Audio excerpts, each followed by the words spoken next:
What's up, guys? So I decided to do something a little different and talk to you guys about something basically about self-love. A little bit of background on me. I mean, obviously I started this YouTube channel because I wanted to share a different perspective of my life with you guys, and I wanted to do that through YouTube. About 2 years ago, I had my first anxiety attack. I'm very prideful in being in control of my emotions and being in control of how I feel. And when anxiety happens to you, you have no control over anything. Being so in control of something and then having that control being taken away from me really threw me off, and I struggled very hard with it. I actually stopped working out for a while because I just didn't know what to do. I didn't know what to do with myself. And within after a couple months have passed in that year, I kind of just decided and told myself I need to take it step by step. So the first step that I took to overcome my anxiety, and the first step that I took in finding the self-love for myself, I got myself back in fitness. Fitness has always been that mental outlet for me. And so with that being said, that was my first step. My very first advice is that once you're in a slump and you feel like nothing is working out, you have to go back to the fundamentals, go back to the roots of what did make you happy. It doesn't happen all at once. The sadness or the uneasiness or the anxiety is not gonna go right away. It'll just come and go. Every time it comes and goes, you just have to realize that you are better than that. You are better than your emotions. You are not your emotions. You are just a human being experiencing it. So my second step was acceptance. Accepting that I can't control everything, and accepting that whatever happens, happens. If I'm having a bad day, I'm gonna accept that, things aren't going right now, or I'm having a bad week, things aren't going right now. But I'm not gonna let that get down in my life. Obviously it's easier being said than told or than doing. Accepting, that things aren't always gonna go your way was probably the easiest thing that I could teach myself. Now the third thing that I've learned is to be consistent. I had to learn how to be consistent with myself. I had to be consistent with loving myself. I couldn't let myself get to that place again. And that was the hardest part that I got into, because sometimes, I would find myself in some slumps and it would just be really bad.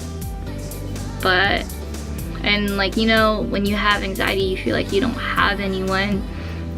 And everyone has their bad days. Everyone is a human being where they're not always going to be happy. They're not always going to have a smile on their face, and that's okay and that's normal. The thing is that if you can find what makes you happy, just you, that sole thing that makes you happy, and if you can accept that whatever happens, happens, and if you can just be consistent with telling yourself that you're beautiful, you are worth everything, and you are not inadequate, then honestly you will be okay. Or at least you'll be better.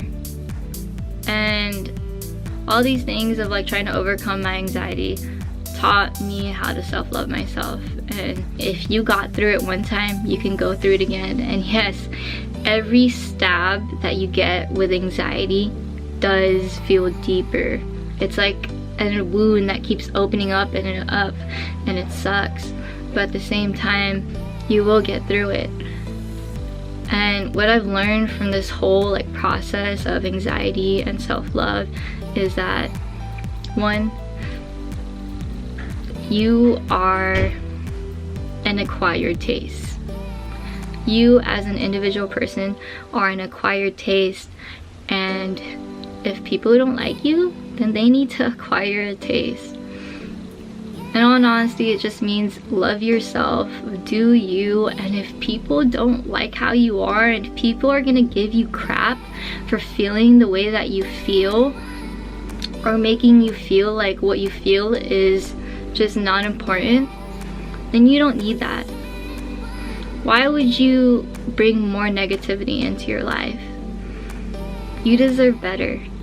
And I just wanted to give my insight on the guy, on that for you guys.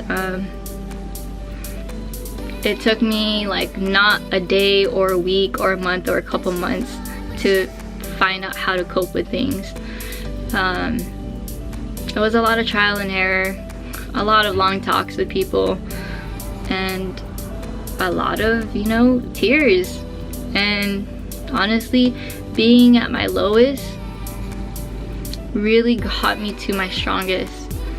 So just know that when you're low, the bounce back is always going to be higher than the hole that you've been in. So just stay strong. Talk to people. Talk to me. Message me. I definitely know what you're feeling. Thanks again, guys, for following me on my YouTube. Thank you for being supportive and trying to give a different perspective on my life. Like I said, it can only get better from this. If you love yourself within here, like mentally, and you don't talk bad to yourself, and you love yourself within here, you will be fine. Find that one thing that keeps you happy, or find something else that gets you excited and puts a smile on your face. Find something that you don't dread waking up to. Find a job that makes you happy. Find friends that are excited to go out with you. Find people that want to make plans with you. I've learned from the hardest ways that being alone is the worst thing that you can do. And yes, sometimes it's okay to be by yourself, but if you're just stuck, you know, in your own little world, in your own little negative bubble, then you're always gonna be there, and you need to let people in. Because honestly, you are not alone, and not everyone is gonna judge you for the way that you feel. Like I said, finding what you love, finding acceptance that things happen and that, you know, sometimes you're not always gonna feel the happiest. And 3, be consistent with the way that you talk to yourself. Don't bring yourself down. You don't deserve that. Be happy, try to be happy, and I'm gonna be right there with you.